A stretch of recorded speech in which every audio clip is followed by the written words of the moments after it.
Bonjour tout le monde, on y va avec les exercices de la section 7.2, le travail d'une force constable et d'une force variable. Faut qu'on avait vu une force constante, hein, que on pousse toujours donc avec la même force. Donc, il n'y a pas, là, dans le fond, la force ne varie pas. Comme par exemple, si on pousse une voiture, si on tire un objet, si on pousse un objet. Puis une force variable, ben, c'est lorsqu'on utilise un objet qui est élastique. Un élastique, un ressort, un bungee, tu sais, quand on parle de bungee ou genre d'objet là, finalement là, qui va être sous forme de ressort, ben c'est là qu'on va utiliser le principe de la force variable. Donc, numéro 1, expliquer pourquoi le déplacement et la force exercée par un ressort ont des sens opposés et ce, que le ressort soit comprimé ou étiré. Bien là, tu sais, ça dépend. Il y a des ressorts, là, dans le fond, qu'on peut étirer. Donc, les ressorts, finalement, là, qu'on veut étirer, ben, puis de toute façon, là, comprimer, ils veulent retrouver leur position, donc initiale. Fait que c'est clair que si un ressort est étiré vers le bas, il va vouloir revenir vers le haut.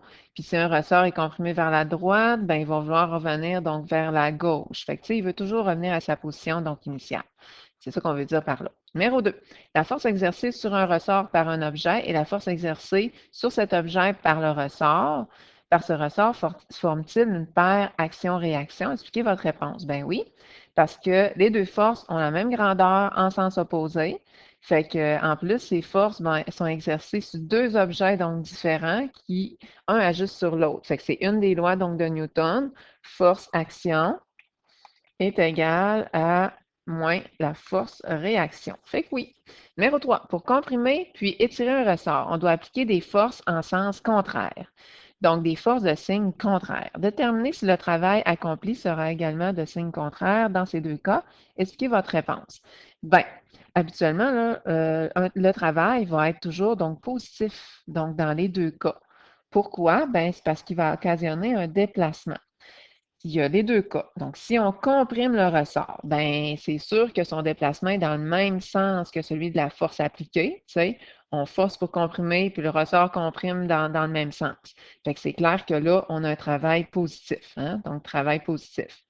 Puis lorsqu'on étire donc, le même ressort, ben son extrémité va se déplacer encore une fois dans le même sens que la force appliquée. Je tire, puis il se déplace, puis le travail se fait dans le même sens. Fait que ça veut dire que le travail dans ce cas-ci est positif, donc aussi.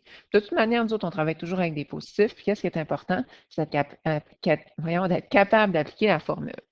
Puis quand il va avec des problèmes un peu plus concrets, on a deux petites pages à faire, fait qu'il nous reste une page et demie.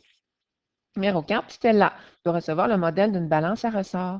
Elle choisit un ressort en fixant, donc en fixe une extrémité, en fixe une extrémité à une planche de bois et le place ensuite verticalement. Elle dépose alors quelques masses sur l'extrémité libre. Elle détermine ainsi qu'une masse de M, 1,5 kg, comprime le ressort sur une distance, delta X, de 12 cm. Déjà là, nous autres, on n'aime pas les centimètres, fait qu'on va aller déplacer ça ou transformer ça en mètres en divisant par 100.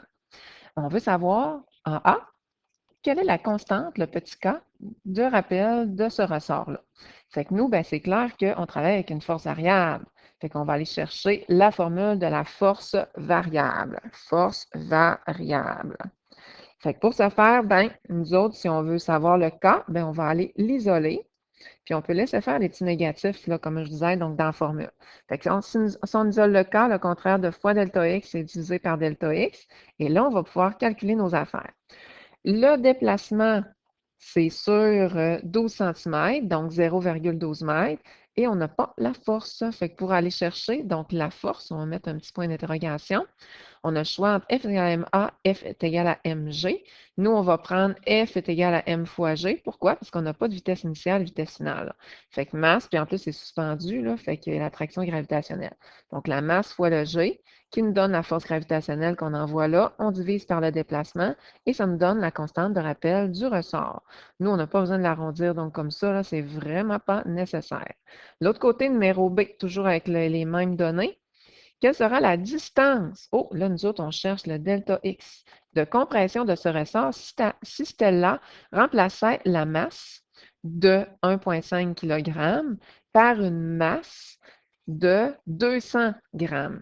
Fait que nous, on n'aime pas ça les grammes. On va diviser par 1000 pour l'avoir donc en kilogrammes. Qu'est-ce qu'on cherche? C'est qu'on cherche, là, on veut faire le même calcul de tantôt, là.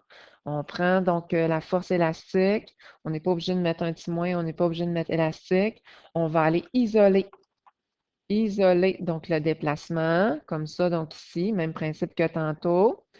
On va prendre donc la force, donc la force G, qu'on va aller calculer. Je vais me prendre un autre petit crayon de couleur, comme ça va être plus facile. Je vais faire la masse fois G. Je trouve donc ma force que j'envoie ici, parce que ma force gravitationnelle est égale à la force de l'étirement, là, c'est la même chose, là, qui va donner 1,96. On divise par mon K, puis ben, c'est clair que ça va me donner mon allongement.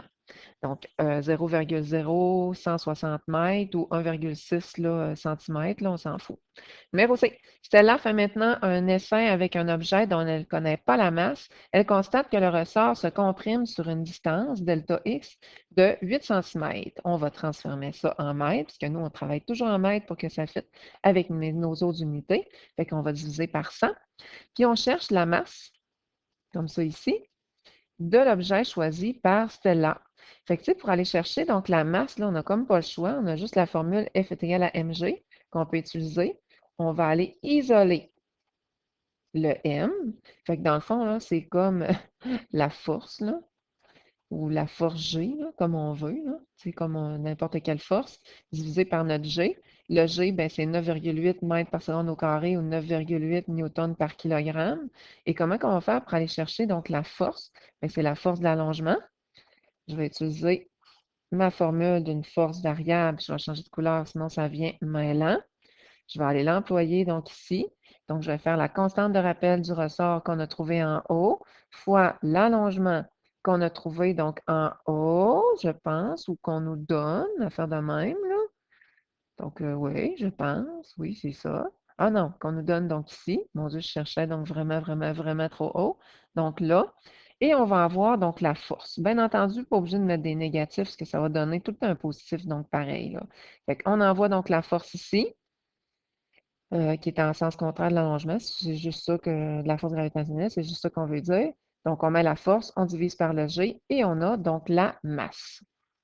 Numéro 5, les radiations d'un dynamomètre indiquent qu'il faut appliquer une force F de 5 newtons pour déplacer l'extrémité du ressort de celui-ci d'un déplacement de 2 cm.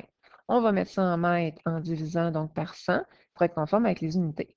Quelle est la constante de rappel de ressort de ce diamètre-là? Donc, si on veut fabriquer le diamètre en question. Donc, on a la formule de la force variable. Si on va aller chercher donc le K, on va aller isoler. Donc, le K, ça va nous donner la force divisée par delta X. Et justement, je prends la force qu'on me donne, divisée par l'allongement qu'on me donne dans le texte, et ça va nous donner la constante de rappel du ressort. Et nous, on se revoit pour les exercices 7.3.